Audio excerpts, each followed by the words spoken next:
नमस्कार, समाचार इंडिया में आपका स्वागत है। मैं हूं आपके साथ दीप्ति भटनागर। शुरुआत करते हैं खास खबर के साथ। खबर उत्तर प्रदेश के जनपद फिरोजाबाद से है, जहां पीस पार्टी ने फिरोजाबाद लोकसभा सीट से मोहम्मद इश्तियाक को बनाया प्रत्याशी। राष्ट्रीय महासचिव रईस कुरैशी ने प्रेस वार्ता कर दी जानकारी। कहा, सपा, कांग्रेस, बसपा सभी ने मुस्लिम समाज के साथ छलावा कर वोट को लूटने का किया है कार्य, नहीं दी मुसलमानों को कोई हिस्सेदारी। रईस कुरैशी, फिरोजाबाद से समाचार इंडिया के लिए हरेंद्र कुमार की रिपोर्ट।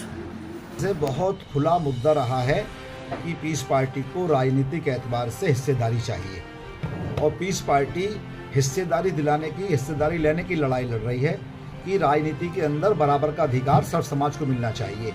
इतना बड़ा वोट बैंक उत्तर प्रदेश के अंदर जो लगभग 20% के प्लस जाता है, जिसको मुस्लिम समाज कहा जाता है, आज सभी पार्टियां मुसलमानों के नाम पर मुस्लिम समाज का वोट तो लेना चाहती हैं, लेकिन सभी मिलकर मुसलमान को राजनीतिक अछूत बनाने में लगे हुए हैं।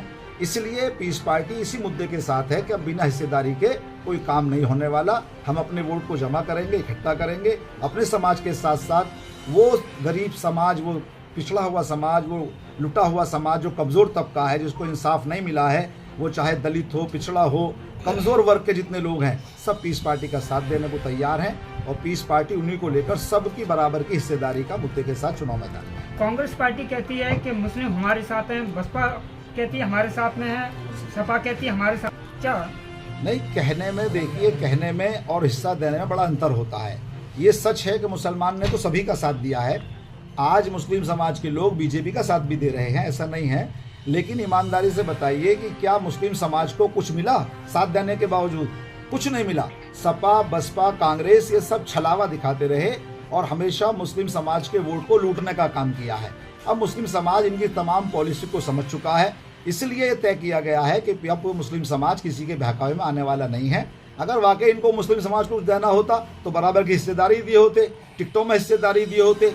आप देखो, पूरे उत्तर प्रदेश के अंदर जो मुस्लिम बहुल सीटें हैं, उन सीटों पर भी न समाजवादी पार्टी ने मजबूत प्रत्याशी दिए हैं और ना ही गठबंधन जो कहता अपने हिस्से में लेने के बाद में इंडिया गठबंधन, उसने भी सपा के ऊपर छोड़ दिया है। इसलिए किस पे भरोसा करे मुस्लिम समाज? तो ये तय है कि मुस्लिम समाज को सिर्फ सारे लोग ठगने का काम कर रहे हैं। 20% वोट तो चाहते हैं, लेकिन बदले में कुछ देना नहीं चाहते। कांग्रेस पार्टी अपने उनको प्रत्याशी नहीं, ये तो उनको नजर आ रहा है। सच्चाई ये है कि जिस मजबूती से उनको लड़ना चाहिए था, उस मजबूती के साथ वो मैदान में नहीं है और कहीं ना कहीं वो एनडीए गठबंधन की राह को आसान करने में लगे हैं। लेकिन उत्तर प्रदेश में हम उस गठबंधन की राह को आसान नहीं होने देंगे, हम लोग रोकेंगे मिलकर। एक और कौन थे? नहीं, कहीं ना कहीं उनको कमजोरी का एहसास हो रहा है कि जो बर्ताव समाजवादी पार्टी ने उन नेताओं के साथ किया है जो समाजवादी की बुनियाद थे, तो उनको इसका एहसास तो हो रहा है कि नुकसान कहीं ना कहीं होगा, इसलिए वो पीछे कदम हटा रहे हैं अपना। मेरा नाम मोहम्मद इश्तियाक अहमद है।